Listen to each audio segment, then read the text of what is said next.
Mmh. Oh. Excellence, monsieur. Oui, Excellence. On parlait tout à l'heure des réformes économiques dans notre sous-région. On parle notamment de la soutenabilité extérieure de notre monnaie.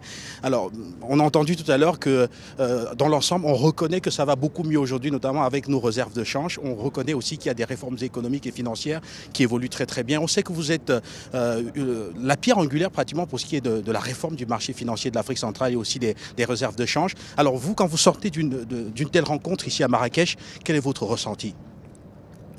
La consolidation de notre position extérieure, c'est un constat partagé entre les autorités de la communauté, nous-mêmes au niveau de la Banque centrale, aussi bien les responsables des FMI.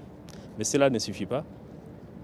La zone doit continuer à consolider la situation macroéconomique de façon globale, avec des réformes structurelles dans les domaines sectoriels.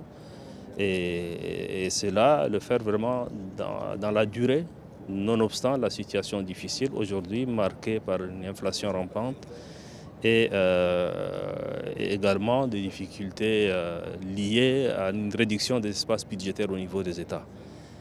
Nos États se doivent aussi de renforcer la mobilisation, de faire des réformes sur l'efficacité des régies financières, améliorer leur capacité de mobilisation de plus de ressources pour réduire l'endettement extérieur et surtout pour la durée et même pour la soutenabilité extérieure de notre monnaie.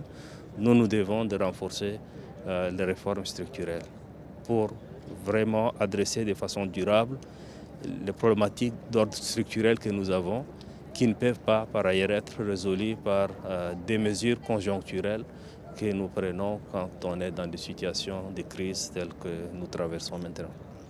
Pour terminer, Excellence, on voit très clairement que la sous-région a des leaders comme vous capables de porter des réformes majeures, capables également de faire en sorte que ce qui est dit parfois, ou alors les accords avec notamment le Fonds monétaire international soient bel et bien respectés.